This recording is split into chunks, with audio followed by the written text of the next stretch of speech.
Hey, everybody. I think we're live here. I may have to do a quick switch over here, so I might disappear for a second.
Hey, we're back.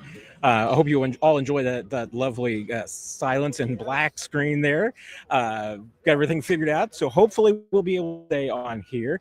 I've wanted with these live streams, I want to be able to bring you the sights and sounds of Super Bowl week, and one of those is coming on here to Radio Row. One of the, I mean, right now Radio Row is pretty much closing down. I mean, there's a few spaces here. Might be a handful of shows that are still here working on the weekends, but anything, major networks, ESPN's taking down all of their stages over here. Right now, I'm in an area that was the Union Broadcasting Sports Radio 810 area. They were right across from where Up with Adams was staging. Right now, all that's coming down. You can probably see the uh, workers behind me. I'm sure you can natural sound of all going on behind me. This is what it is. This is Super Bowl week. Friday is moving day, essentially. It's when everything really kind of starts changes. When Thursday was the last day for the media availability. Friday is the day that everything kind of shuts down. A lot of radio, some broadcasters, some TV broadcasters, probably other publications as well. Heading out, they're not covering the game, staying for the game. They're just here to cover the week as it is. There's some reporters who are coming in. They'll be covering the game. There's a lot of crossovers, a lot of different things going on. But Radio Row kind of shuts down on Friday. This is quicker than you. I mean, usually there's a few more booths and then stations that are in here. Right now, everything is coming down for the most part, and that's not surprising. It's a bit like a trade show. I mean, there's like right now, I'm looking at the Wingman Bounty booth, selling those bounty paper towels so you can clean yourself up after wings. I'm looking at, I think the Pat McAfee stage, it's coming down as well. All the ESPN, everything over there is coming down. So, like I said, at this point, just maybe a handful of local radio stations that are still here. Everything's tearing down. Friday, evening, Saturday is light. There's no ability. There's nothing going on with the teams. They are dark. They are silent. There's a handful of events. Obviously, the NFL fan experience is going on. It's a chance to catch up on that. And I know from talking with my friends, a lot of them, working TV. They'll be going out and shooting some special stories on Saturday, different areas. Myself, tomorrow, I'll be taking a little downtime. I'll also be doing some writing and getting ready to prepare for everything on Sunday. Nick is wrapping up his shows and was going to be planning on joining us here shortly. And it'll be a little bit of an abbreviated version tonight. I promoted this, and I'm claiming it's going to be an a all-around edition. So I'm going to try and hold myself to that so that Nick won't make fun of me. But also, I just want to be, catch up and give you all a favor for what is going on here and answer your questions. So please, by all means, fire away. Sorry for the late start, but we're going now, and we'll stick around. I'll stick around till all the questions are answered. Nick might have to leave early because he's in between shows and working hard. So this is, and after this tonight, after the live show here, I'm going to go down and kind of I got to experience a little bit of French Quarter this afternoon. It's not the same as at night, so I just want to go over there for a little bit and check it out just to get the experience. So one thing we get questions that I did want to talk about is I'm sure that all of you, most of you, many of you have heard about the passing of Adon Manzano. I'll be honest, I did not know Adon very well. I'd seen him in passing, and I thought he was a really sharp young man and young journalist. He always impressed me. He was, I just remember he always looking sharp. He always had a smile on his face. I had no idea of what happened with the passing of his wife back in April. That's just, I mean, it's just heartbreaking now to hear that story. I mean, it's something he ever showed. And like I said, I didn't know him terribly well. I did see him Monday night, and Tuesday morning we were staying in the same hotel. And we did talk a little bit, just talking about how kind of just how this week is. And it was Monday night. We were already kind of tired. It's just absolutely heartbreaking. I'm prayers for his family, his coworkers, everyone knows Adon. It's story. I wish it had a different ending, but it's something that a lot of us here have been talking about and dealing with this week. It's obviously struck everybody here with the Kansas City contingent very hard. It's just absolutely heartbreaking, but I really wanted to just share my thoughts and prayers with his friends, his family, his colleagues, everyone. No one deserves to go through an experience like that and then a passing like that. So I'm really at a loss for words for what else to say. It's just tragic, and like I said, it's prayers to everyone. I hope that the rest of the Super Bowl week continues to be safe and sound, and everyone is careful. It's absolutely heartbreaking. So let's get onto a lighter note. Let's get into some football questions. And I usually start with putting up some of the comments, and I hadn't even done that yet. So I'm really, I'm kind of failing at my job here. Let's see what Brian, you're not doing this without me. We never do it without you, Brian. Never do it without you.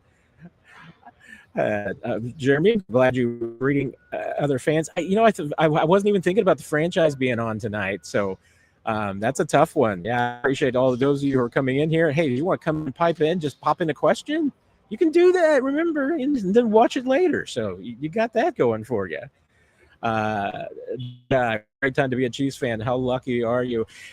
Even Clark Hunt knows that. I mean, I added my Clark Hunt notebook that's over on Chiefs Digest right now. But when we spoke to him earlier this week, it wasn't really, leading into the question, but it was just a little bit of just, success and what this franchise has experienced over the last 6 years, and just how Clark Hunt's kind of dealing with it. And he just went to it and said, spoiled, aren't we? He's like, I know I am, right? I mean, there's an acknowledgement from Clark Hunt that he knows how special this is. And so you are all very lucky. Enjoy it, because you never know how long it'll last. And this is an absolute blast. Des the Gym, what are the vibes around the team? I mean, very chill. I've been saying it. This to me has been a quiet confidence is about the term I keep using with this team. It's been very loose. When we've talked to the players, there's a lot of confidence. Everybody's self-assured. There's not a lot of self-doubt. I think the veterans have obviously been leading the way as far as setting a good tone. Younger players, the players who are here for the first time experiencing this, even old heads like DeAndre Hopkins, Kareem Hunt, they're embracing it and really truly enjoying it. You can see that, but there's absolutely also been that professionalism, at the bottom of it, and that stands out. And I think it's notable that Luke Johnson, the reporter that's been doing the pool reports for all of us this week. He noted in the pool reports that practices are exactly what they have been in Kansas City and what they always are. They're quick paced. They're not intense, because Andy Reid even put it on a Thursday. It's going to be a late season Thursday practice, not a 1,000 play Thursday practice. So it's different. I mean, it's a little more chill, but I think you should be happy with the vibes around this team. They're loose. They're having fun. us at the same time. There's a seriousness about them. Like I said, I think it's a quiet confidence is my best description of it.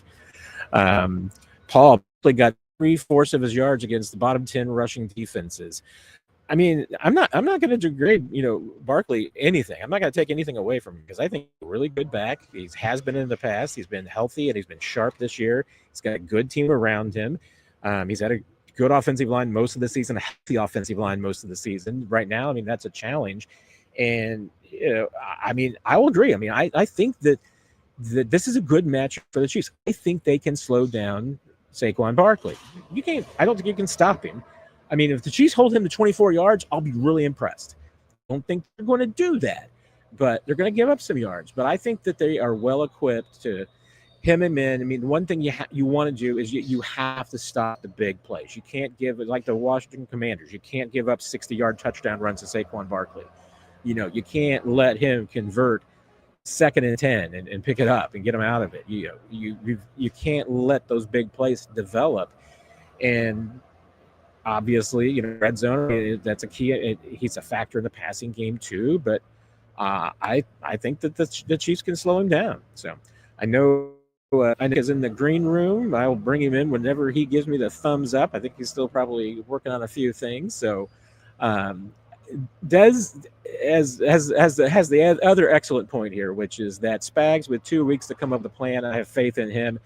You should. And that's why, I think that the Chiefs have obviously the tactical advantage on both sides, coaching-wise, and all three areas. I mean, if you're talking about offensive coordinator to offensive coordinator, defensive coordinator, head coach to head coach, I think the Chiefs are better in all three. And, yes, when you give Andy Reid and Steve Spagnuolo 2 weeks to come up with a game plan, I like that too. If you want to say and come back, and I will absolutely agree and understand, and you say, well, 2 years ago, what was the difference? Well, Steve Spagnuolo had a really defense 2 years ago. I mean, think about it. Sure, there was a handful of veterans, but, it wasn't even just young guys like Trent McDuffie and the Fab Five. Nick Bolton was, 2, Leo Chenal, year 1. I mean, you had all of these young guys, but even then, like Justin Reed, year 1. They did not know the defense. They had not, grown up in it. They didn't have it as just in them. I mean, they were still learning it and picking up the aspects. And we've seen it this year. Spags is able to add more on top of that with the time, with the continuity that they've had. Even just being in the league 3 years versus 1, being with a team 3 years versus 1 is a big difference. And the Chiefs have more, that continuity, consistency this year than they had 2 years ago, and that's why I think it can be a difference. Offensively, the Chiefs didn't have any problems 2 years ago. I mean, the points, that wasn't a problem. So, if it's a scenario of, hey, can the Chiefs score? Yes. Can the Chiefs stop the Eagles? I think they can. It's in the pudding. We'll find out, though. Sharon, hot Friday date with Matt Derrick. Is Nick joining? Of course he is. Sharon, wear whatever you need to. That's okay. That's appropriate. We'll go with that. And speaking of Nick is here. Hello, Matt Derrick. Hello, Nicholas. How are you this evening? I just got done doing a show. We went off air about 20-some minutes ago. So, I probably need to take that off. Hold on. My producer headset. My apologies. I hope in retrospect, I don't think it was. I hope my credential was not showing the first. I took it off, so I don't think it was showing though. So let's just rookie move there. That's a rookie move right there. Way to go, Matt. Rookie move. Just kidding. Maybe taken away from me. Well, hey, it is the media row, radio row pass, which is closed now. So. It's not going to do you a whole lot of good if you were able to get a picture of it. Okay. What's going on with you, Nick? What's going on today? Nothing. Just got done doing a Chiefs show. Had to kill a soundbite I worked on a whole 10 minutes. Road to New Orleans. Road to New Orleans. Yeah, we got 2 more. One's tomorrow, 5 to 7. And then we got another one from 10 a.m. to 2 on Sunday on KSHB 41, your home of the Chiefs. It's where it's a home. Like, they stay here. They're like, hey, we're going to take the 3rd floor. I'm just kidding. They don't. Hey, Super Bowl's a full day. Have not finally decided what time I'm coming over. I mean, I'm going to be coming over as soon as I can. So, I need to find out when the stadium's opening for sure. I think they may be adjusting it with the security perimeter and situations that are going on. But I'll probably be over here like 1 o'clock, Nick. Is there somebody that's pretty prominent that they're gonna have a security detail, or it's gonna complicate things? There will be. Yeah, there's something of that nature. I'll tell you what. We were down. I was in with a colleague of ours, Greg Eklund, from KCUR, Kansas Public Radio. We were down there, and a well-known New Orleans restaurant, Antoine's. There was police everywhere. There was private security. There was somebody out front that wasn't Secret Service or anything, but was trying to act like it. So, I mean, it was private security. Based on the time frame that we saw it, I'm 100% sure that it wasn't like Travis and Taylor or anything dying at Antoine's. The most popular thing that we could come up with was that it was Kendrick Lamar, and my second guess was certainly that it was a rapper. So might have been. I'm betting it was probably Kendrick out for lunch, but that was a lot of security. But even then, Nick, that was like 2-3 o'clock in the afternoon. It was getting pretty crowded down there. So I imagine a lot of Chiefs and Eagles fans are partying down here.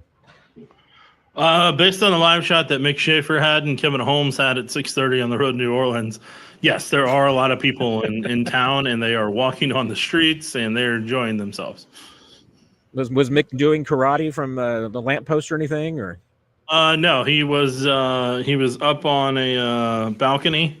So I'd hope that he would not be that dangerous or reckless with, you never know. Balancing can be dangerous on a balcony.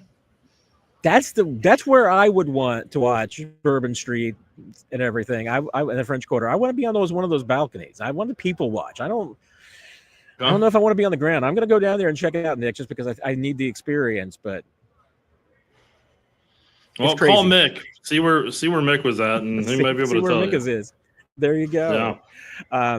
Traffic is nuts. I'm fortunate I got a parking space over with media at the convention center, but driving anywhere in New Orleans. But I will give this city credit. They know how to do events, so this is nothing new to them. Mm-hmm. They know what's going on. It's been, clockwork this week, which even compared to Vegas last year, it has been so much more streamlined and easier to get around than Vegas was. I've been really impressed by that.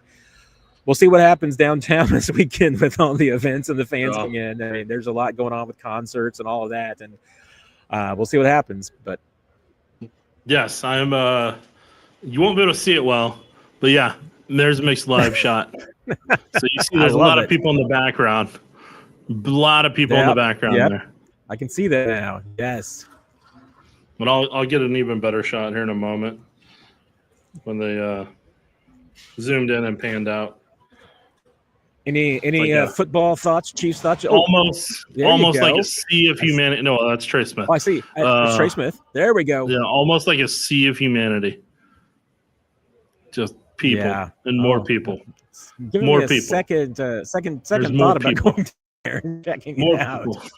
Hey, there's Waldo. No, I'm just kidding. Hey, there's Mac. So there's Mac again. There you go. That's that. I know it's on my phone. That's dumb. But hey, I don't have time to clip it together, as I'd have to go get my laptop, and we don't have time for all that. We only have time for people's Chiefs questions, and plus I do have to leave earlier than 2 hours after we start. Yeah, I promised an abbreviated version, lightning round only edition. I'm probably gonna a little bit too long early, but Lightning, you're gonna have to come up with a new name. You're gonna have to come up with a new name. Lightning round. that doesn't do it. We're gonna tee it up. So hey, it's a Friday night. I know not a lot of people aren't gonna be able to check in until later, so we might not get as many questions. If that's okay, we can stretch our legs a little bit. I'll try and lightning round it. First off, Nick, my question to you: any thoughts on your mind? Anything that you've seen this week that stands out to you that you want to talk about? The Chiefs have been there, done that, man. Just they're pretty calm. They're pretty chill. They every media availability I saw. Then kind of looking at the practice video that gets sent to us when I've cut that the past 3 days. Kelsey, Jones, they've been setting the mood. They're keeping the keeping it lighthearted and everything, having fun, trying to do their routine dunk on each other thing, and all that stuff combined. So for them, yeah, no, they're treating it like business as usual, like a normal practice in Kansas City. So seeing that part of it, like, I mean, that's obviously good to see. And I mean, like, the guys, even the young guys, just don't seem overwhelmed by it. And so it'll be interesting whenever Sunday comes around, how the guys that are in this for the first time, how they feel, and how they go about it. Yeah, and I've been thinking about it. I mean, I've been so many times this week, about what's on the Chiefs' minds. Is the three-peat a big deal? And honestly, I mean, when you talk to the players, I mean, it's not something that they think about until it's brought up. When you look at this team and the motivations that they have for winning, one, want to win a Super Bowl first and foremost. They want to win it for DeAndre Hopkins, Hollywood Brown, Charles Omenihu, Kareem Hunt, the rookies. They want to win it for all these guys who don't have a ring.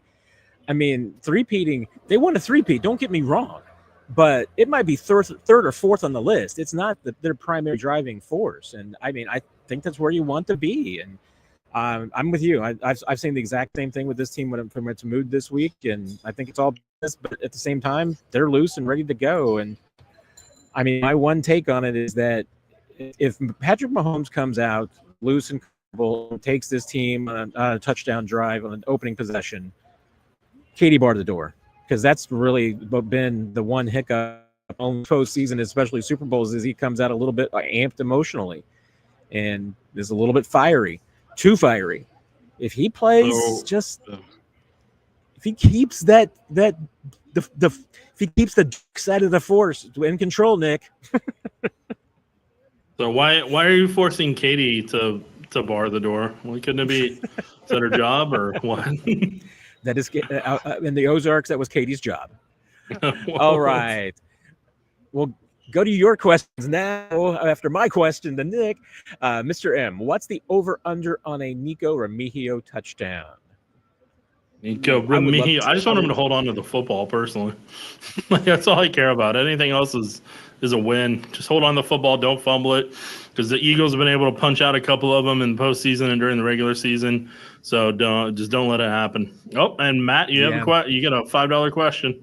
We do. We'll go to that. I do want to note that I'm talking to Jason Anderson earlier today. He put $1 on an anytime Nico Remigio touchdown because he's wearing 81. In the last two Super Bowls held in New Orleans, guys wearing 81 have scored touchdowns, and it pays like 600 to 1. So I'd love to see it. I mean, the over/under is 0.5. I mean, that would have to be. I don't think Nico's get 2, but yeah. Jesus, which I noted, Nick, that when you put up the video last year of Mick doing karate in the background of the Super Bowl shot during the live stream, Jesus's question was on the screen. So glad that Jesus can be back here. Matt, can you use some juju or magic for the Super Bowl since you're in the Big Easy? I mean, I once again, I mean, Nick, I do think I'm a pretty good luck charm for this franchise. I mean, I think I could probably get the Chiefs to sponsor me and with a check if I threatened to, like leave Chiefs Digest or something. Because think about this. I joined in 2016, Nick. They've won the AFC West every single year I've covered this team. They are undefeated in Super Bowls in which I've attended in person. The only Super Bowl that they lost was the one in Tampa Bay that basically no one attended because of COVID. I mean, I'm a walking good luck charm. You want to hear another fun fact for you? Let me. You're not going to find it anywhere else except right here on the Chiefs Q&A on Chiefs Digest. Your fun fact is, since the Chiefs partnered with KSHB 41 in September of 2019, they have only won AFC championships and Super Bowls since. So there is that. That is amazing. It clearly has nothing to do with Patrick Mahomes, Andy Reid, Dave Toub, Steve Spagnuolo, and Chris Jones, and all those players. Absolutely nothing to do with the work that they put in or anything like that. It's all purely partnerships. You and me, and KSHB 41. And I hope all the Right. players that might be watching this and their agents and family, we're purely joking. We recognize the hard work that they've put in and the sacrifices they've made over decades worth to get to this moment and previous moments. Absolutely. They put it all in, but I mean, let's face it, they still wouldn't win it with all the hard work if it wasn't for us. That's all I'm saying. That is certainly a theory, Matt. Mr. M, another question. Do you think we see Nico in the offense at all? Maybe some trick plays, something they haven't shown yet? Or is he going to be purely a special teamer this season? I mean, even in the AFC Championship game, he got a couple of snaps on offense. So I'm assuming he'll probably rotate in there at some point. And hey, there always could be, something that's designed specifically for a player. Obviously, there's going to be a handful of plays designed for DeAndre Hopkins. There's plays designed for others as well. What do you think, Nick? Any offensive work for Nico this week? I don't think he's been out there terribly much. If there is some work on offense, then somebody got hurt. So I don't anticipate him getting a ton of snap counts on offense. That's just me personally. Stakes are pretty big right now.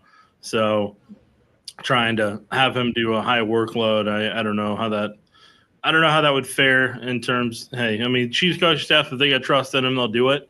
And that's just, in the words of Andy Reid, that's how they roll. So we'll see. But I mean, I'll put some videos out tomorrow. But the trips formation and the bunch formation on the same side, 3 receivers on the same side, that's what you need to keep tabs on and look out for, because the Eagles have trouble in a lot of games I looked at throughout the season with that combination, and how their zones can be manipulated from it.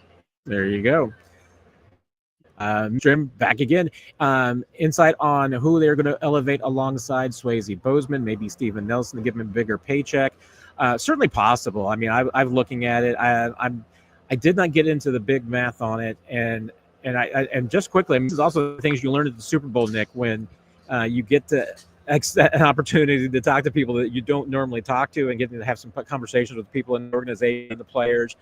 And this is one of the reasons, again, why players love Brett Veach and why they love this organization.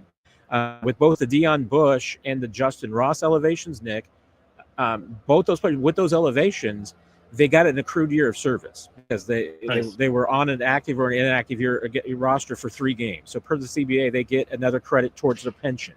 For Justin Ross, it's big because that's his 3rd year. So that's a crucial one. For Deion Bush, it's just adding to the pile. He's a little bit more of a veteran, but that's huge, And so it wasn't just the game check, but it was also the Chiefs keeping in mind, wait a minute, we've got we got a practice squad spot elevation that we don't have anybody we need for it.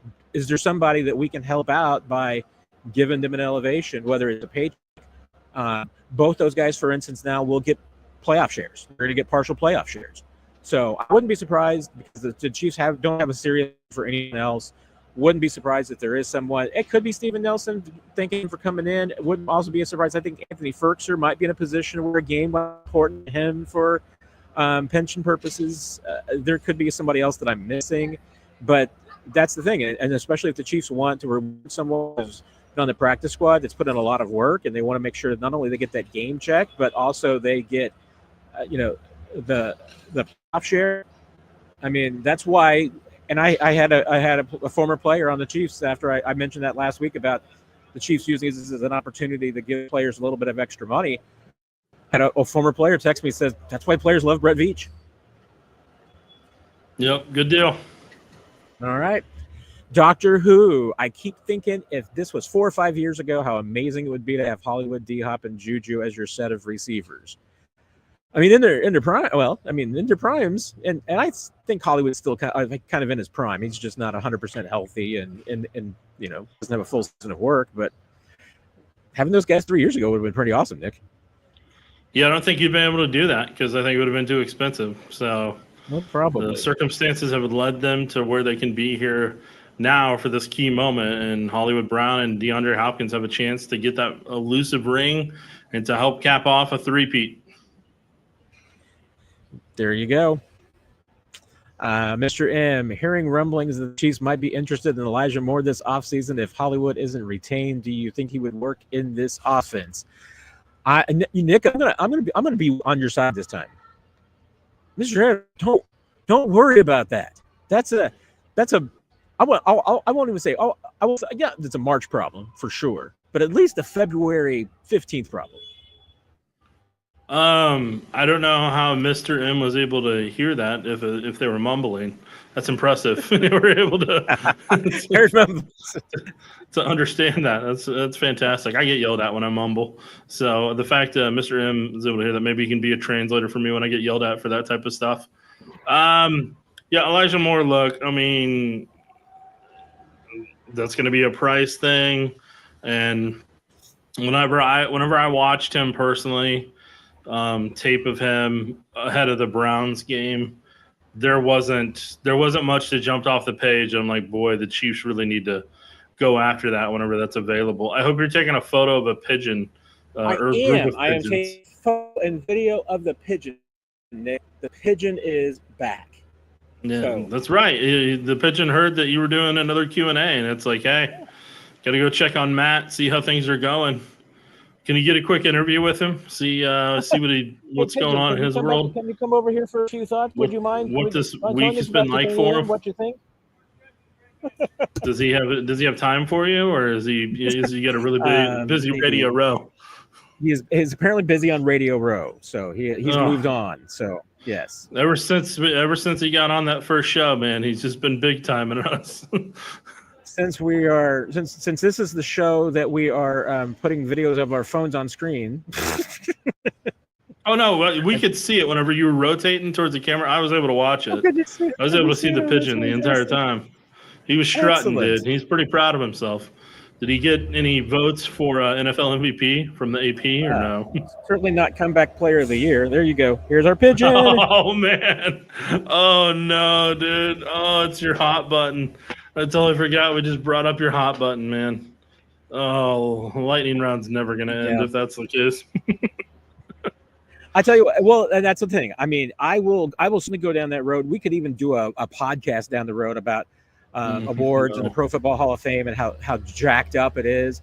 At the end, if we've still got some time and we answer all the questions, I'll get into it. But I will say, from talking to some people today, it's just no one is happy, particularly about the Hall of Fame vote. And that's amazing to me, because it appears that even everybody on the Hall of Fame committee is not happy with the Hall of Fame vote.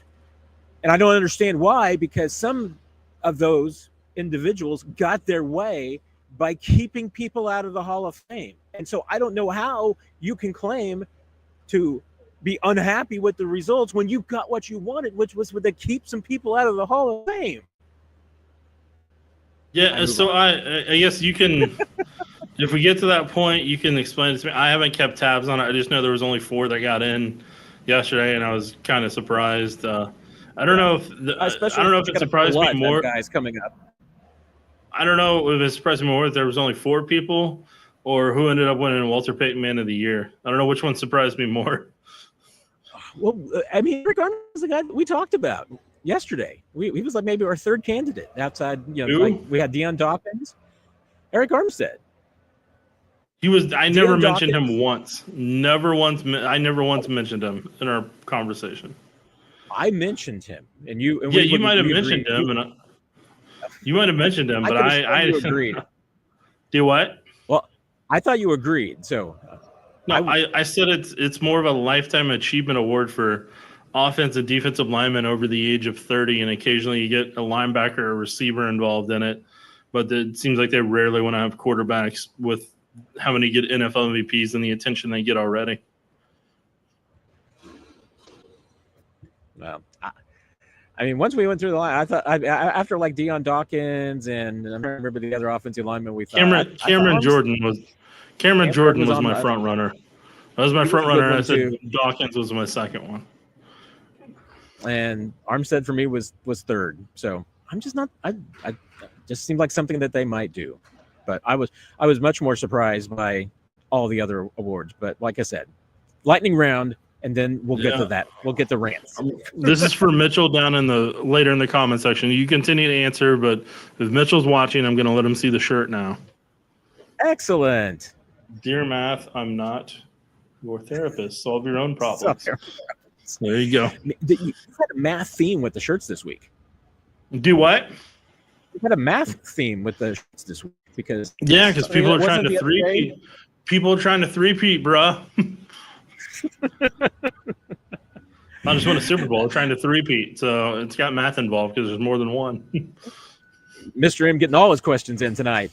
Is Jaylen Watson ready to play a full game? I asked this very question to Dave Merritt. I could be coy and say go watch the Dave Merritt interview because that was my favorite interview of Super Bowl week, Nick. I mean, Dave Merritt is just a crazy, cool individual. Always love talking to him. For people that don't know, I want Dave Merritt, after his coaching career is over, to just do audiobooks or children's books. I and told read them. him this. You did not. When? I did. At the end, it was not on camera, but I said at the end that I said I have a colleague who truly believes that you need to read audiobooks. Get the voice for it. I told him. So what were his thoughts? Knows that. What were his thoughts? He laughed. Outstanding. He enjoyed it. He appreciated it. But so I won't be coy and make you go watch Dave Merritt. You should just watch the Dave Merritt interview on your own. But David said he believes that yes, that Jaylen Watson is ready to go. So he and to our like we talked about, Nick. I also asked Dave Merritt, surprised that Jaylen Watson came back, and he's like, I did not expect him to be back. I thought there was no way, and he's like, really. Maybe 4 weeks ago that he's like, see how hard he's working and seeing the improvements and seeing how close he is. And it's like, maybe he can come back. So, and I think that might end up being one of the things that's helped this team quite a bit. I mean, not only just the play that he has given them, but also just the boost of him coming back. I mean, they've loved to have him back. Mm-hmm. Bobby, can you rank the last three Chiefs teams 3-1 in terms of the best? Go first, Nick. I'll let you. I have no interest in this question. You have no interest in this question. Now, give me a minute to think, man. I'll answer it. Give a moment to think. It's a hard one for me too, because.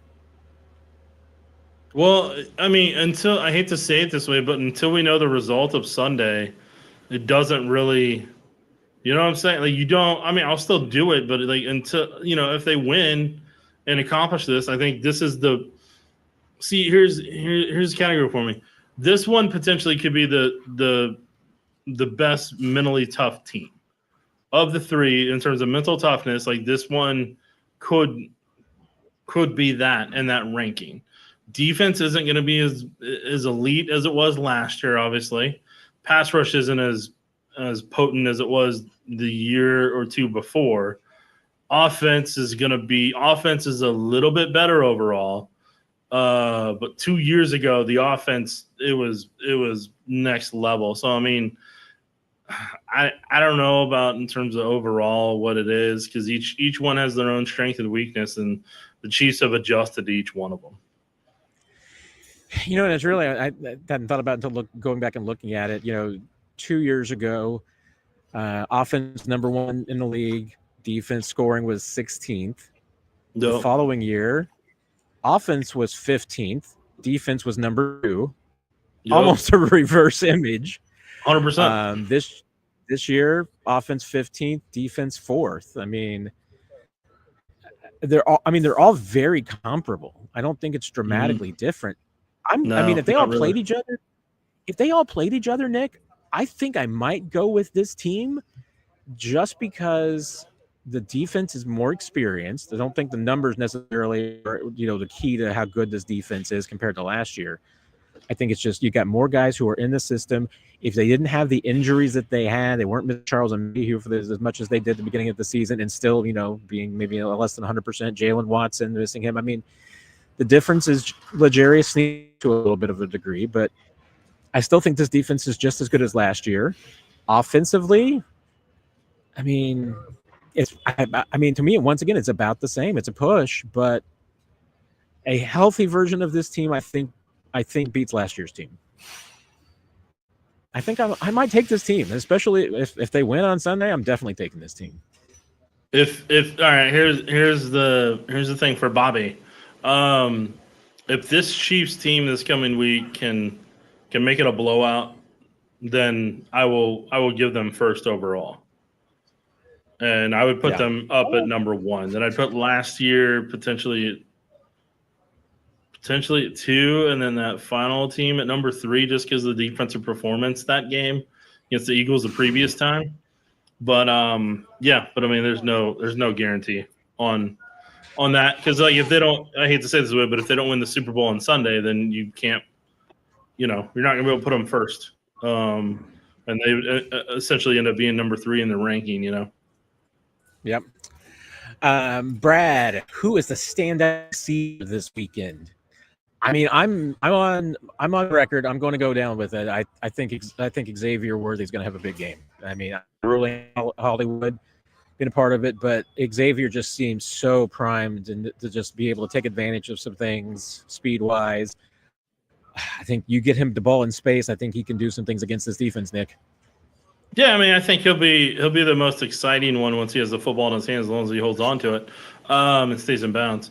Then the other one, I'm really hoping DeAndre can have one of those massive games and from being on the stage that he can really put a game together like he did against Tampa in the Monday Night Football game. I'm kind of hoping that for him. And I mean, I'm hoping Hollywood Brown can have a strong game, because I mean, at the end of the day, for DeAndre and Hollywood, there's no guarantee that they're going to be back next year. And Charles Omenihu and Justin Reed, like, this is big for those guys to make that final big payday. So there's a lot of guys that if they can have really strong performances, really set themselves up in the free agent market. And I mean, if Trey Smith has a dominant performance against Jalen Carter, he gets to sign a blank check, So I mean, like, that's what I hope people understand about what's on the line for this Chiefs football team. A lot of these guys are going to be pending free agents, and even Nick Bolton too. Nick Bolton has a dominant game where he's the guy that's the key to stopping Saquon Barkley. Like, that's going to be big for him financially.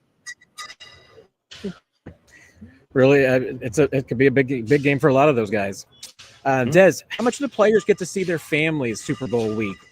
Good question, and I didn't get a chance to talk to anybody specifically about that this year. But normally, what the Chiefs do, at least last year, of my recollection, they did allow some of the families to stay with the players the first couple of days in the hotel. Then Wednesday, Thursday, they moved out. Friday night is usually a time that they allow the players to get together with their fans. I'm curious about just how much the Chiefs and the Eagles both will allow the players to maybe wander off campus a little bit, if you will, because they're on Canal Street. They're not far from Bourbon Street too. I mean, they're close to the action, so I think they would prefer them all to stay inside. Normally also, Saturday, they go do a walkthrough. There's usually a little bit of family time in the afternoon, early evening. I think last year, Nick, if I'm not mistaken, I think they did a team movie night on Saturday before roll call, before night bed check.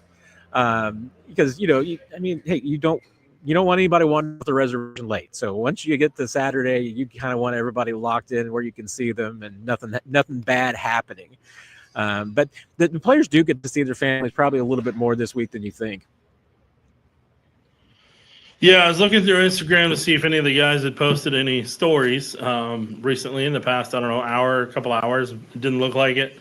I know DeAndre Hopkins posted something yesterday from the hotel room with a lot of, it looked like his kids and, some family members and everything. And I know in Patrick's documentary, the year the Chiefs were playing the Eagles there in Phoenix, it looked like he had an Airbnb for his family, and like he got to spend time with them watching the NFL honors that night. So, I mean, I'm sure there's players, families in town and everything, but like you said, Matt, now is kind of the time where they're probably kind of starting to lock it down so that they focus on the game and get them back into a routine of, helping them turn that switch into game mode. Yeah, during the week, I mean, if you didn't miss it, I mean, Chiefs receivers were out to dinner the other night, ran into Sean Payton. Sean Payton picked it up. So the players, they are allowed to go out and, and kind of experience a little bit of things, but also at the same time, I mean, the Chiefs team take care of it. I mean, they do make sure to try and help the players get in and out of things without having to draw a lot of attention. I mean, frankly, maybe the teams were at Antoine's today, Nick. Maybe the Chiefs were over there grabbing lunch. I don't know. Maybe that's why all the security was there. I did. Did you see it? I did get a shot of the buses that went past me. I retweeted it for you. Yeah, I got a question for you, Matt. Fire away. What? I just lost it, so I'll find it again at some point. Yeah, I don't remember anymore, but it was fantastic. I'm sure it was. Well, when you remember it, we'll get back to it.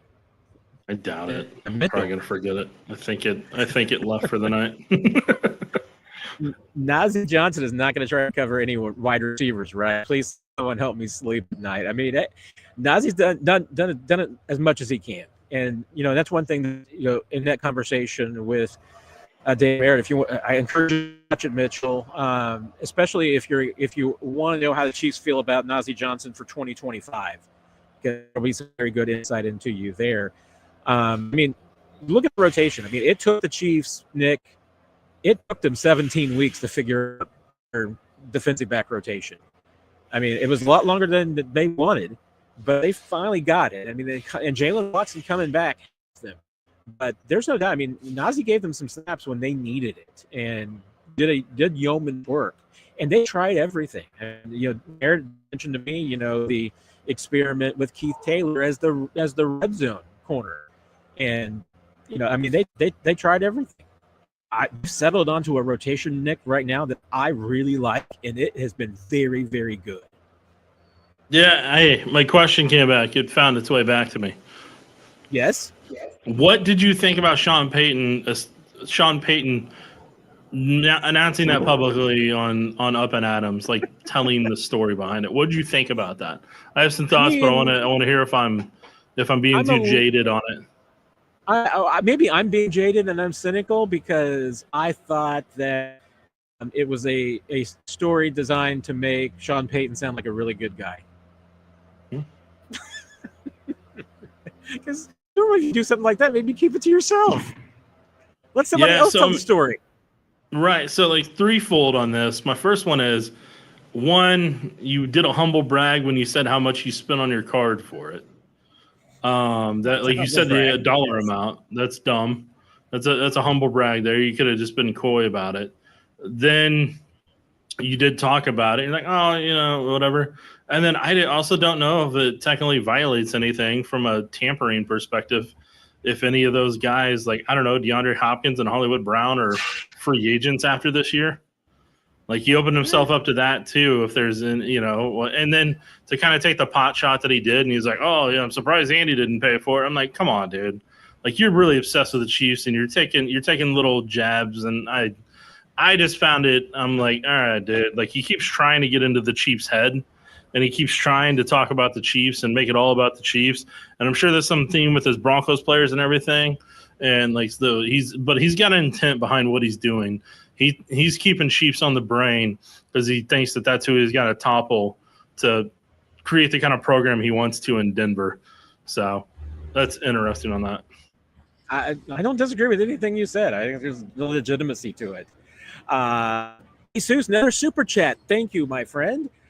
Did the Chiefs choose not to use the screen game last game, and will it be a factor in this game? I'd like your opinion on this, Nick, and your thoughts, because I mean, hey, you're gonna run screens against defenses that you think it'll work. So from a screen perspective, you need one of two things. You either need really aggressive defensive linemen that the tendencies and when they want to rush and when they're going to rush, and you need defenders that are going to drop back into zone and create space. Like, you can do some man-to-man coverage, where you do like crossers and routes to take it across while you let the offensive lineman slip out and everything with the running back. But here's the grander scheme of the problem, and people wanted to argue with me about this during the middle of the season for far too often. but they weren't looking at the bigger picture of why I kept saying it. When you have an explosive running back, that's what makes your screen game. When you have an explosive running back, like that's what makes the screen game. And you have offensive linemen that can athletically get out in the space and pull. For Jawan Taylor with the knee thing, or if DJ Humphries was at left tackle with the knee thing, like those are going to be less reliable guys getting into space from a health perspective. So do I think they can use the screen game? Sure, but it's going to be based on the tendencies of down and distance. And then also it's just like Kareem's going to be the guy you're going to have to use in the screen game. Maybe you can use P. Ryan a couple times, but like he's going to need a certain amount of space from zone coverage to be able to get up to top end speed. And I mean, Pacheco's just never really had the vision to be like, hey, I got to stay behind my blockers. He just kind of runs and goes on his own journey sometimes. Yeah, and Chiefs have been pretty consistent. They use the screen in situations where against defenses that they think it's effective. So there's going to be games where they run it a lot. There's going to be games where they don't run it very often. This might be interesting because I mean Vic Fangio obviously is generally a rush 4, drop 7 kind of guy against Mahomes. I mean he had the one game with the Dolphins where he blitzed him like crazy and that did not work. So I mean Vic Fangio's tried a lot of different things. It hasn't worked against Mahomes. He's not found the secret ingredient. We gotta start cranking, man. we're at 7:30. We're cranking. We're going. I swear. Thanks again, Jesus, for the super chat. And do you guys think they will offer a 1-year deal for Humphries after the Super Bowl? Probably leaning against it. I think that they will probably wait to see what happens with the left tackle spot. But yeah, I mean, you gotta you need to go get somebody. I hate to say it this way, you gotta get somebody that's healthier and try to see if they can be your starting tackle. If you want to kind of see where DJ Humphries is at after I don't know, a year and a half of recovery and rehab and everything, then you can potentially kind of see maybe August in that vicinity. But I think overall right now, they know where he's at health-wise, and if they really, really, really felt comfortable overall with it, he would be out there playing at left tackle. And the fact he's not just kind of tells me that I don't know. I mean, we'll see what happens. But if I did anything, it would be 1-year vet minimum. That's kind of that ballpark. And if he wants to go get more money from somebody else, that's fine. But he just doesn't have enough tape to get anything more than that right now, without it being a 1-year deal with incentives built in. Yeah. Yeah. We'll see what happens. Chris, what are the Chiefs doing from now until they get on the buses on Sunday?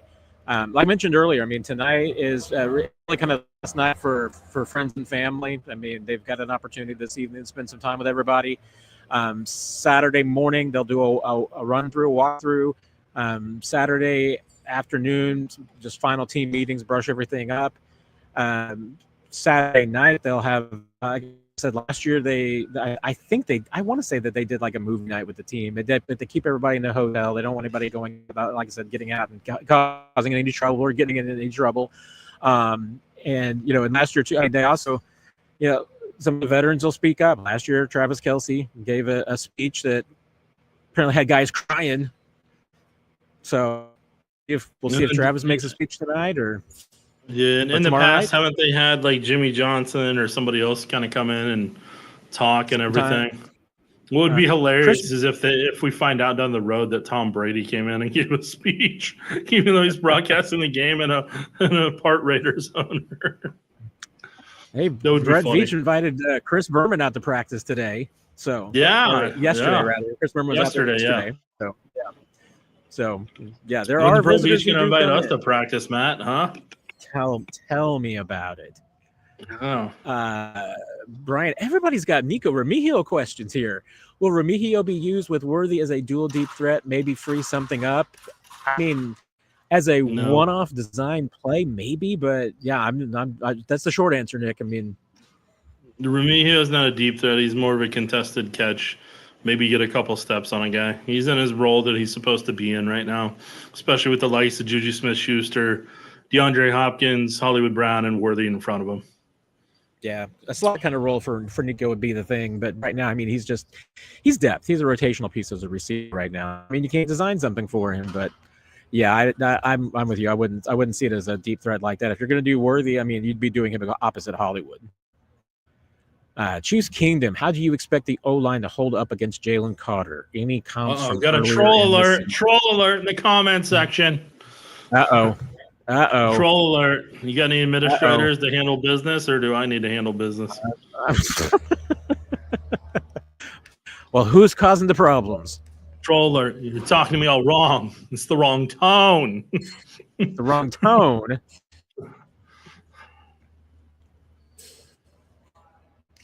Well, if you tell me who, Nick, I can clear the clown. You can card. find it. You can find it. You can find it pretty quickly. It's the most recent comments. I didn't say any names. I said you'd be able to find it quickly. Well, Well, I see another one there. I was going to say Jesus had the most comments, and I know Jesus isn't a troll. Well, yes. So you could deduct it privately. Instead, you made it all publicly. So it is what it is. All right. Oh, bye. It's been addressed, but we'll see. At least you made him available to the industry. I might have overreacted a little bit because there was no foul language, but it's clear what the individual is trying to do. It's clear what the individual is trying to do. We're not going to have that in Chiefs Digest comment land. My big question with Kingdom's question is relates to how do you think that Vic Fangio is going to use Jalen Carter? Will you think they will play him, because normally he lines up on the left side where he would be going up against Trey Smith? Do you think they flip him over to go after Mike Caliendo? I think right now they need to know where he's at in terms of illness, because he missed those 2 media availability days, and where he's at is going to have a lot determine on what he can or can't do. So, I mean, we'll see. Fangio's going to throw him a fastball, but at some point, or he may have to, but I think he's going to see how things go at various points. I mean, Fangio doesn't really strike me as a guy that's really huge into adjustments from what I saw. Kind of once he's got a game plan, he kind of trusts it and sticks with it from what I've seen on coaches' film. Doesn't mean he can't change up with the biggest game on the line, so we'll see. You mentioned that and reminded me that actually the next question I was trying to go to earlier when we came back from Jesus was Alicia. What's going on with this illness making its rounds? Something or nothing? It's interesting. I mean, from talking to a lot of people, I think some of it that you've been hearing, rumored about and everything like that, I think is much ado about nothing. Other than Jalen Carter, the Eagles haven't placed anybody else on the illness list. So I think I don't think there's necessarily any evidence that there's something rampant going through the Eagles team that you can count on. I don't think that's. You want to know how that rumor got started, though? Tell me, because I had some ideas, but I'm not sure. A defensive coordinator for the Chiefs opposing team decided to say a little bit more than he should have during media availability. Yeah, no, I listened to it. I listened to it the other day during media availability. I was like, I wouldn't have said that. I mean, I wasn't going to name names, but damn, dude, you find a way. Well, you find a way. You were so vague there. I was like, wait a minute. An opposing defensive coordinator is only one other team the Chiefs are playing. I know. That's why I was like, Fangio said that? Okay, well, there's probably maybe another reason why he's 0-8. And I got to teach you about libel and slander. You're trying to get this Q&A just racked forever. No. Well, I have to assume I am basing this on the assumption and the information that I have been given. You have provided me with an accurate quote. And so you're trying to get me sued so I can never be on the show again. That's what you're trying to do. No, because I'm stating that I believe that you have accurately quoted this individual. And you have no malice in how that you are quoting this individual. You protect them in every way. I may have maligned him, but my malice in this case is genuine. It's not. My disbelief that he said that is real. I mean, it's a firmly held opinion and belief. So I'm safe. I'm not gonna lie. My issues with Mike Florio might be a little bit more malice, but oh boy.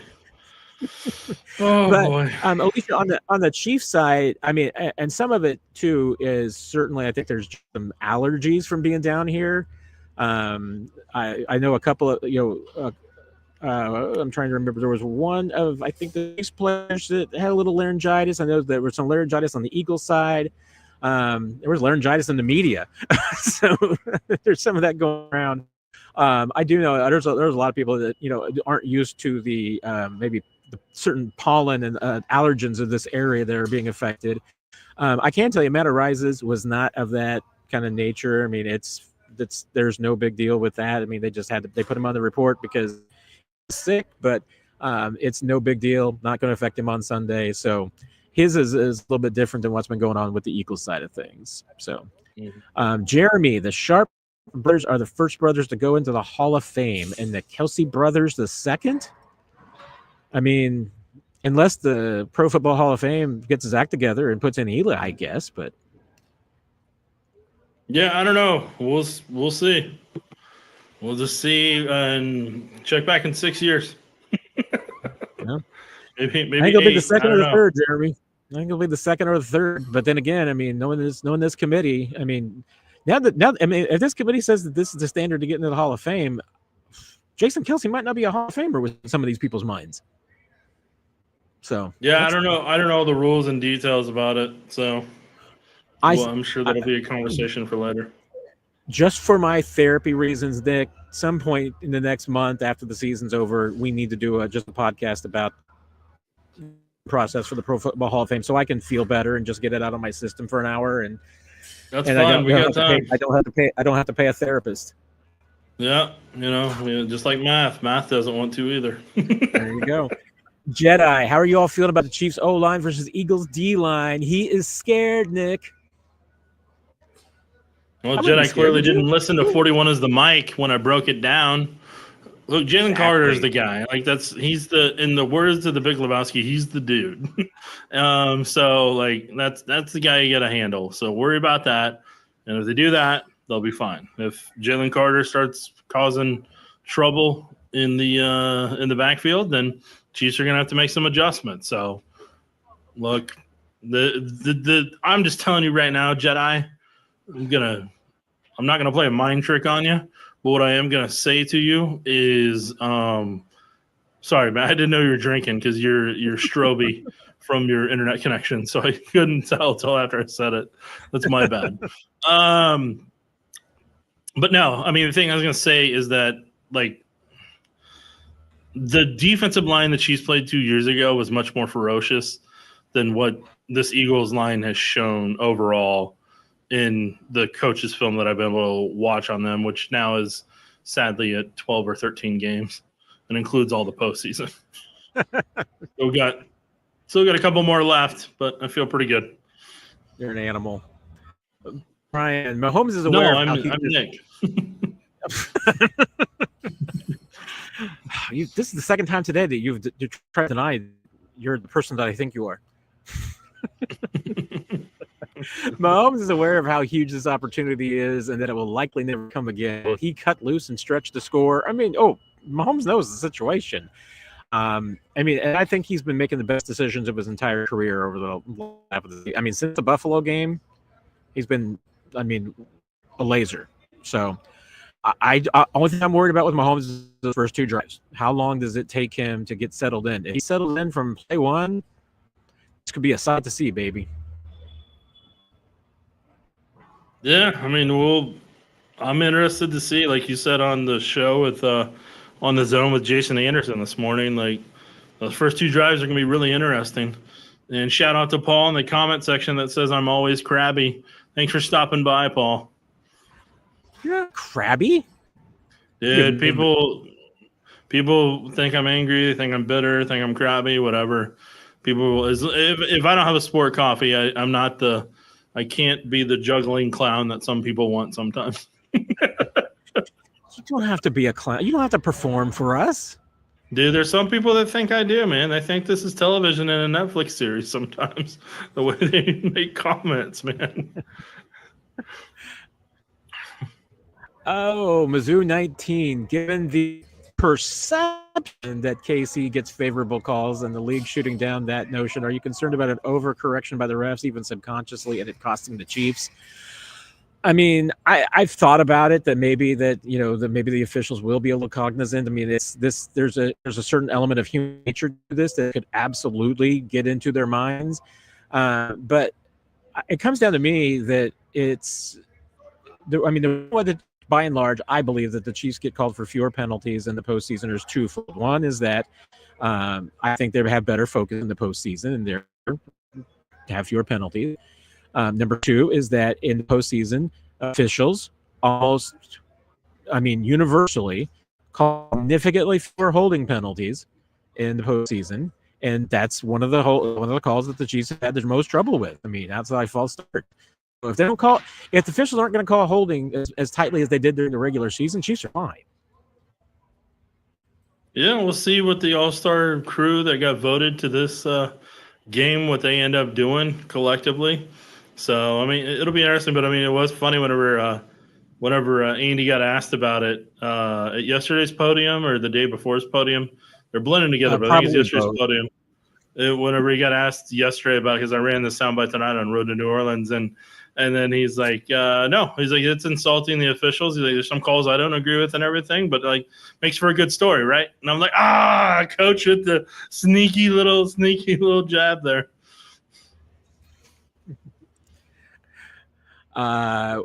Any one gimmick play that you want to see the Chiefs using on Sunday? I just want to see more 65 toss power trap, but I want to see the real one. Yeah, I want to see the real 65 toss power trap, like you said. I think it'd be hilarious if they can run the Philly special. Oh my gosh! I now badly want that. I so badly want. And now have Carson Wentz be the guy who catches it. I badly want that too. Oh my goodness! I think that would be hilarious. Is a nice little, hey, buddy. Yeah. Suggesting the Chiefs go with Jeremy. Suggesting the Chiefs go with DJ Humphrey left tackle, Tooney left guard. Think the Chiefs will switch? No, they are not switching. Joe Tooney is starting at left tackle. Mike Caliendo is starting at left guard. DJ Humphreys would play left tackle only if something happens to Joe Tooney. Oh, MG came back with a new finding his way back, man. Oh. Chris, how is the turf in the stadium? I mean, don't really know. I mean, I got to see it on Monday. I didn't get to step on it, but I've never really heard any experience. What? You got to? What? You did? What do you mean you didn't get to step on it? You were literally walking on the sidelines. It was the sidelines. I mean, of the sidelines. I mean, it's we weren't allowed to touch any of the field that the players actually, inhabit. I don't think it's going to be any different, Matt. I think it's going to be the same. But I could be wrong. Oh, it was definitely different. I mean, because on the sideline, a little more astroturfy and everything, whereas the field is more that field turf and everything. So, yeah, I doubt there's going to be much difference. But I could be wrong. I haven't heard a lot of issues, complaints, anything about the Super turf recently. So. We got what Nick's shirt says. Did that for Mitchell earlier, I believe. That's how far right then in real time. Yeah. And hey, seriously, I was telling you my favorite interview this week that was on camera was Dave Merritt. I had a lot of really fun conversations with others. Conversation both on camera and off camera with Mike Frazier. I'll be later too, and that was a lot of fun. So, actually, I take that back. Mike Frazier was on. I recorded him, but it wasn't with a camera, so I won't have that out. But there will be a Mike Frazier story that I'm enjoying. Oh, see here we're trying to go lightning round, and Chris wants me to talk about the Hall of Fame vote. I guess I should just stand on business of what I said earlier, but hey, you cashed, you wrote a check about how you want to do a podcast on it now. So, okay, I'm going to give you the 30-second answer. So now you just told people there's no point to listen to a podcast that you already talked that you want to have now. All right, I'm gonna time you. Go for it. If you're going to put someone in the Hall of Fame, and you decide that if you and you only put 4 people in the Hall of Fame, and you decide that there are other candidates that are available who you did not put in the Hall of Fame, then why would you ever vote on them in the future? They're not going to be getting any better. So this process is so broken. It absolutely has to be fixed. I have ideas, and I will tell you how to fix it. So on that podcast, you're going to get to hear how to fix it. Closed. 3, 2, 1, and fade to black. Matt's heard that in his IFB before. I have. Hey, Cammy, does it seem that our special teams are not being talked about enough as a big factor in this? I haven't really heard a lot of talk about it. Mostly because, if I heard any talk about special teams this week, it was probably just a little bit about the attention that Harrison Butker was. But I think special teams are huge because I think Chiefs have an advantage there. I mean, you've talked about on podcasts that eagerly aggressive on special teams and trying to get the ball out and everything. And with Nico, you mentioned that that's something to watch for. But I mean, Harrison Butker's is just postseason nails. I mean, so I feel like the Chiefs have a huge advantage in that area. Yeah, here's the thing I'll let people in on, a little secret. Whenever it gets to Super Bowl time of the year, with how much media availability is going on every single day, with how much content is essentially getting sent to us. For example, one podium, if you go, just think about this, and I'm telling this from a producer perspective. So on a Monday night, Patrick Mahomes' podium was 50 minutes long. So if I went through every single question and logged it like you normally do in the industry, that's an hour. Travis Kelce's was almost an hour too. So now I'm at 2 hours after whatever I was trying to do, just trying to situate to try to find maybe 3 or 4 sound bites that are worth it from not physically being there in the moment and logging it while it's happening in real time. And then, I mean, our crew at minimum, between the podiums and the guys sitting at tables throughout the week, you're probably getting 12 to 18 interviews a day just from the Chiefs side. And then you add in the Eagles side from the 10 players at podium almost every single day. So now I got 22 interviews to try to sift through just to find a handful of bites that I know will be unique from competition in town, but will also tell a story for you and give you an angle you're not going to hear anywhere else. Those are so like what I'm getting at is I don't have time to consume other people's stuff. I don't have time to consume a lot of other people's stuff unless it's a podcast on my drive home just to kind of reset or something.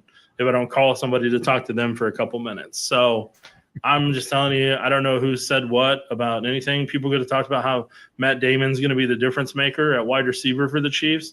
And I will have no idea unless somebody tweets it to me on Twitter. And I'll be like, oh, okay. Well, go back to logging now. Yeah, and I should add the same thing. I mean, I read headlines for the most part, and and so it's just what gets talked about here that I pick up on. And I mean, I'll admit I'm with Cammy a little bit. I mean, I haven't heard teams talked about that much either. So, Brandon, how many carries does Kareem Hunt get? At least 10. I'm over 10. Nick, you? I hope so. Have fun gambling. Brian wants 231. That's a little heavy. But well, maybe that's the area code Brian lives in and wants to let us know. Who knows? Sharon, done talking or listening. Play ball. There is not a single person in this town that does not wish that this game being played like tonight. I mean, we're ready. Let's go.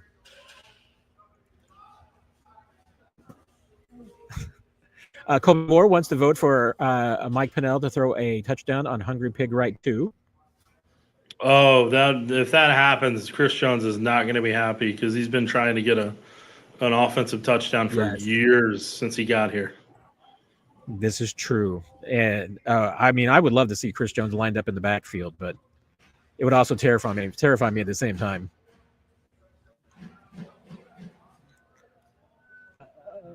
Nick will do more damage with Hunt versus their run defense or Mahomes versus their passing defense. Mahomes with against their passing defense is gonna get you more yardage. Hunt just gives you more favorable matchups for the coverages you're wanting to manipulate. I read that as you, Nick, will do more damage with Hunt, but your mileage may vary. Well, I'm not calling plays, Matt, so I can't do anything about it.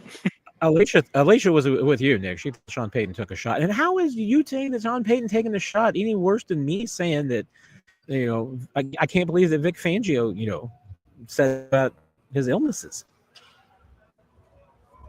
I don't know, Matt. It's just the world we live in.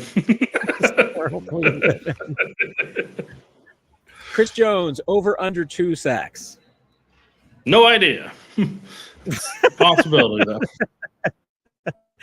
I forgot we really usually. I was taking that as just a kind of a fun question, but then it gets into fantasy and daily fantasy, and I don't into that. I don't bet it. I'm terrible at that, and Nick has similar feelings.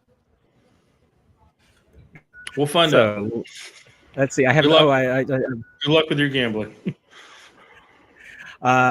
Mitchell, I will just tell you mine. 37-31. Said it before, so there you go. Chris, trying to start something. Have I had any time to flow this week? Next. Was he on the PFWA call this morning? I don't know.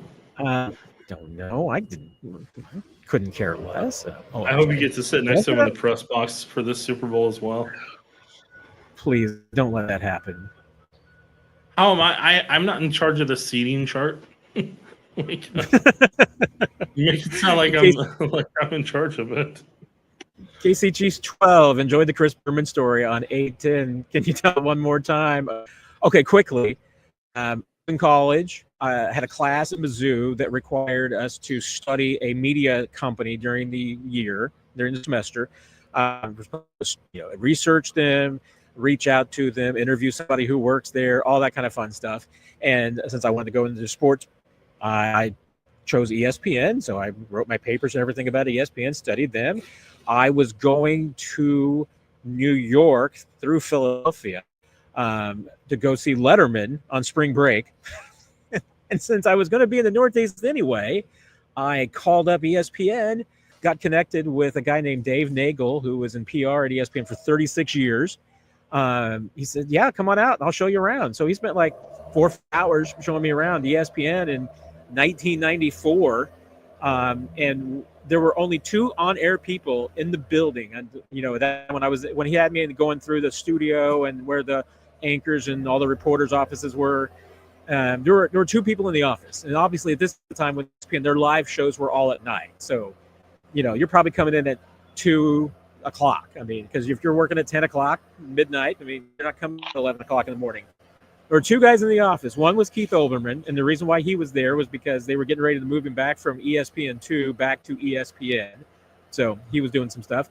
The other guy was Chris Berman. He was on the phone, and he took time out while he was still on the phone having the conversation. Shook my hand, said just waved and everything, and that told me, hey, if Chris Berman that time was the best in the business, and the fact that he was at work at 11 o'clock and there was nobody else in the building kind of told me about that's how you become the best in the business.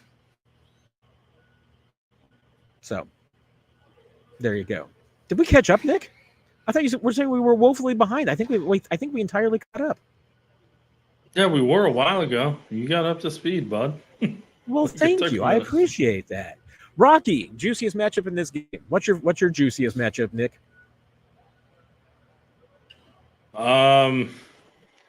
I don't know, between the wings or nachos I want. I don't know. We'll find out. I thought you might say me versus Mike Florio in the press box. I think you wanted to say that. You did. I'm intrigued to see how the Chiefs use Trent McDuffie, whether they dedicate him to one guy or move around, how they kind of split it up and everything. Kind of intrigued. So we'll see what happens there. Yeah, and that one's very interesting. Steven, if KC wins, what would it take for the MVP not to be Mahomes? I want you to go first, Nick. I don't want to speak it into existence, so is it okay if I just don't say it out loud? Oh, dang! I thought you'd have some sort of creative, Sunday sound off answer to this. The only answer I have some. Yeah, mine's worst case scenario, so let's not put that out in the universe. I wasn't taking you down there. I mean, I was just, like the Chiefs win. Patrick Mahomes throws for 300 yards. Who has a better game? That might that might take the award away from him. Yeah, yours is best case. Mine's the only way I don't think he's getting it. I was trying to give you a positive, formula for which you could, make a observation or a prediction. No, if he's throwing for 300, he's probably getting it, man. That means that because none of the receivers can get more than him, because he's the one throwing the ball. So I mean, that can't happen. It would have to be like Chris Jones having a dominant performance, where Chris Jones has like 5-6 sacks, a forced fumble, maybe a fumble return for a touchdown, something crazy like that, or just something that, or like Trent McDuffie has multiple pick sixes, like Larry Brown did, and that one Super Bowl against the Steelers, against Neil O'Donnell. It would take some crazy stuff like that for that not to be the case in a positive scenario that Matt put out there. My sleeper on offense is Kareem Hunt. I mean, I can see the scenario where, hey, Chiefs win big, Kareem has, or, a Damian Williams type performance. Because let's face it, I mean, Damian Williams was, I think, just as worthy of that MVP in 2019 season as Mahomes was. But, hey, Hunt goes for 100 yards and a couple of touchdowns. He's in the conversation. Steven was, hey, if Travis Kelce has 125 yards and a couple of touchdowns, another scenario. My defensive dark horse, Nick, would be Nick Bolton, because he always seems to come up in these big games. And like you said, gets a turnover, gets a pick six, gets a touchdown. He's done it before. Yes, if Nico returned, well, I mean, you wouldn't even have to return multiple, but you get one kick return for a touchdown and a bunch of really good ones. You can enter the conversation. So, all right, Nick, I know you need to get back to work. They are tearing down, as you can hear. It's getting louder and louder in here, so I don't even know if you all can hear me pretty well. It's getting louder and louder with the teardown of Radio Row. So, hey, I'll shoot some video tonight of my experience over on the French Quarter, or the Quarter. I'm just supposed to say the Quarter. So, I mean, if I can't do that, I guess I don't head out of here. So, I look forward to watching these videos, Matt. Oh, hey, have you done the Popeyes one yet that you were supposed to do? That is on the agenda for tomorrow. So, okay, teaser for people on the YouTube.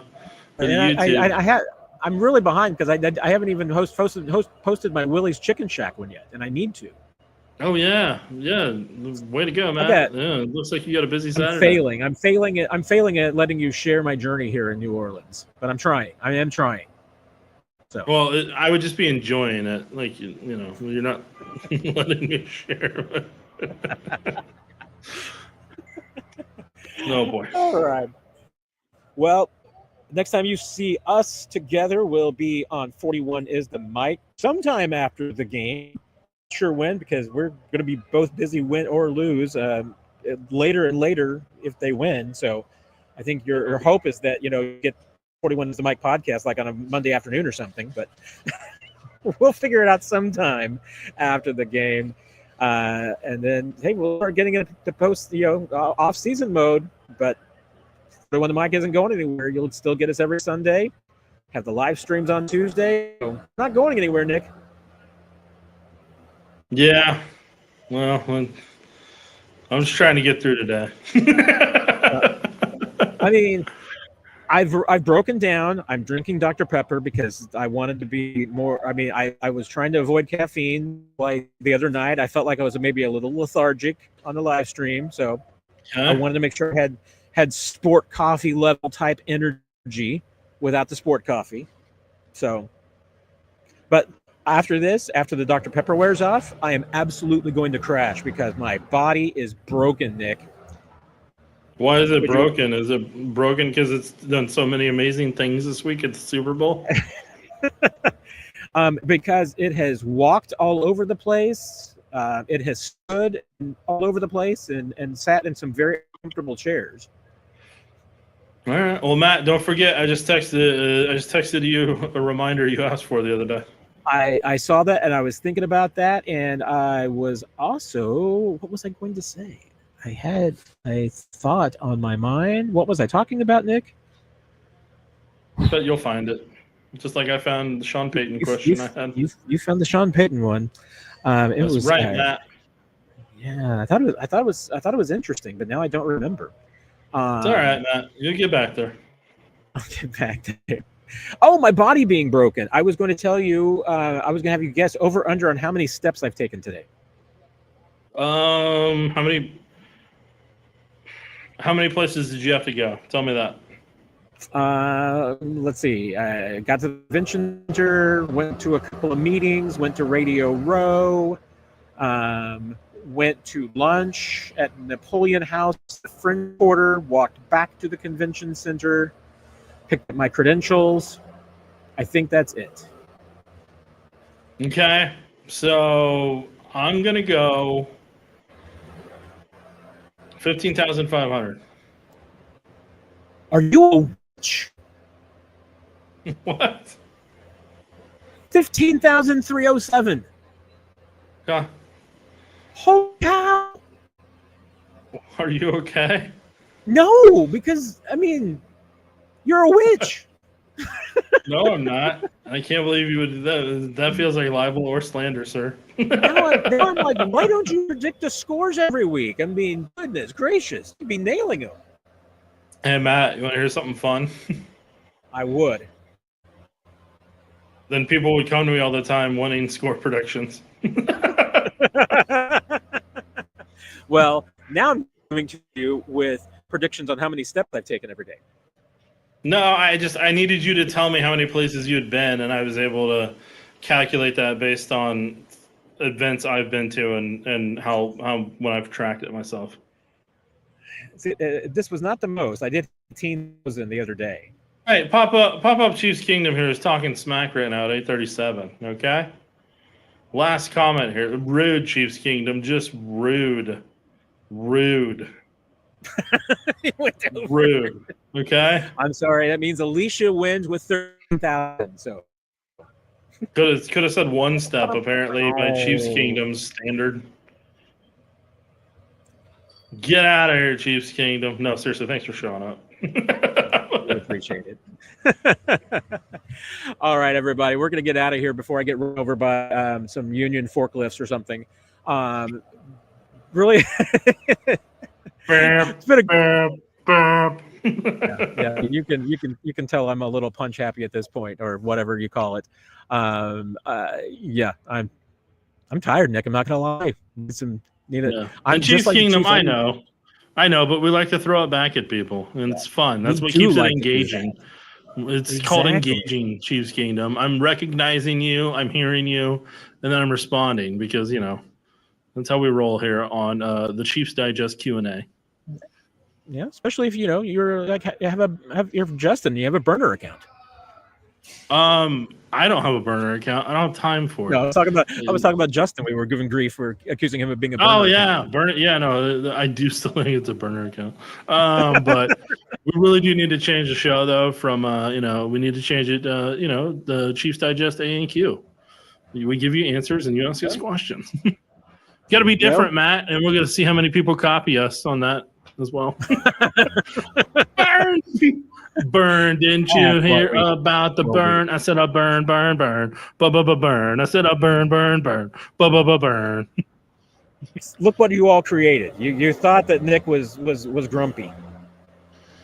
Yeah, well, I still haven't eaten yet, dude. If I had eaten or had a sport coffee, problem. No, yeah. I had to skip lunch to get the show done, so I haven't eaten. And my blood sugar. Once I have a sport coffee or I've eaten, I'm amped up in the greatest way possible. You can ask me the same question 10 times, and I will not care. So I have the right amount of blood sugar. I'm like a swimming pool. You got to have a certain level of chlorine and stuff in there for it to be perfectly pH balanced. I mean, I feel like there might be 3 sport coffees on Sunday, so I feel like I need to put no way. It's like 150 milligrams of caffeine each time. You can only do one of those. You can't get reckless, man. I'm not trying to have like an energy. I was willing to put the number as high as 2.5. So, and you're saying really to be maybe? Nope. No. Okay. You're gonna be lucky if I have one. You will be naturally amped up on Sunday. That is true. If they win, yeah. No, I'll be up till 5 a.m. if they win. That's what it's been the past 2 or 3 times. But if they lose, I mean, yeah, I'll be ready to get this done and be like, all right, Matt, let's knock this out and let's play a game called Go to Sleep.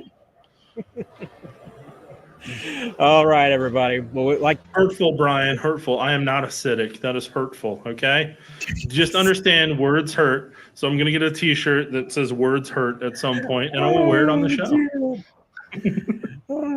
I've officially lost control. Well, Matt, that's what happens when you don't stick the lightning round. You had to keep me whenever I was down low. It's probably the prime. No, it didn't have a lot of sugar in it. I don't know. Who knows? Who knows, Matt? So this brings it into your abbreviated edition of an lightning round exclusive Chiefs Digest Q&A. So with that, I'm going to let Nick go produce a sports show. I already produced a sports show. We just got a sports segment left. I'm going to go make sure Matt's doing okay. So bang that out. So don't forget to watch KSHB 41 News at 10, okay? We'll surprise you with some stories from New Orleans. There's a big basketball game on tomorrow that involves sunflowers and showdowns together as one. And Missouri plays Texas A&M in a sold-out arena tomorrow. And we may have something else that I'm not going to say because the competition might be watching. Hi, guys. Well, you've had some great Super Bowl coverage, great stories. Incredible job everybody doing over there. So, all right, everybody. Get yourself tell us how amazing we are in the comment section, please. Just tell us how amazing you think we are in the comment section. Let us feel pretty on this. As Gary Lezak, former coworker, would say, Friday night in the big town. And Jackson, I did see your question. Tell you what, ask it again during the off season, and Nick and I will both give you long answers. Talk about our background. Or just ask it in the comment section after this thing goes, and Matt will happily answer it. I can fire that in there, I'm sure. So, thanks everybody for joining us. Thanks for joining us throughout the week. Watching 41 is the mic. Visiting Chiefs Digest. There's still more to come. I got a lot of this backlog, Nick, that I got to get through before Sunday, and so you got time tomorrow. So there's no media availability. You got time tomorrow. Don't forget what I texted you, because I know you're going to kick yourself if you don't do that from the reminder. Well, actually, I did that after you told me to a half hour ago, and so now I need to probably do it again. So yeah, might as well. Might as well get the latest and greatest. Everybody have a great weekend. Yes, everybody have a great week. We appreciate you. We'll see you sometime after Super Bowl 59. Take care, everybody.